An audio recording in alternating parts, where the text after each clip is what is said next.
Oluvannyuma lwa nnawookeerawo ekirwadde ki COVID-19 okutaataaganya emirimu gy'Abannayuganda abasinga, bangi baasalawo okuddukira mu by'obulimi n'obulunzi. N'eno baavaayo nga bakaaba ttwawa oluvannyuma lw'ebyo bye baali balimye ssaako n'okulunda okubafiiririra olw'obutaba na bumanyirivu mu kye baali bagenzeemu. Wano ekitongole ky'obwannakyewa Kisawo Uganda we kyaviirayo okuyambako Bannayuganda okutandika okubasomesa mu by'obulimi n'obulunzi, naddala ebyo ebituukagana n'omulembe gw'ensangi zino, nga kuno kwe bagasse n'emisomo egy'okubabangula okubaggya mu bwavu. Abasinga sinabakkiriza naye baateeka ekintu kino mu nkola ne batandika okuproducinga ebintu nga babireeta ffene ewaffe.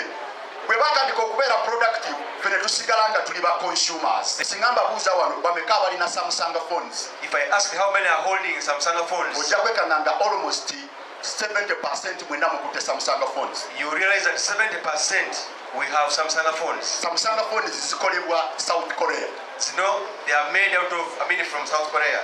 Kakati gwakutte Samsung phone, kiki kyotwala mu katale ka South Korea gy'ogula Samsung, kiki kyotwala mu katale ako kyotundayo okubajjako sente. Kintu Everest nga y'omu ku bakwanaganya emirimu gya SAWU mu bitundu by'obuvanjuba by'eggwanga agamba nti ekimu ku bisinze okubaleeta kwe kubangula Bannayuganda ssaako n'okubazuukusa obwongo batandike okukola okulima n'okulunda mu ngeri ey'omutindo n'abasobozesa okwefunira ku nsimbi.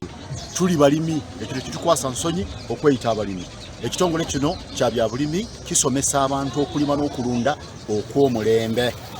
Tumaze ebbanga tukuze batugamba agriculture is the backbone of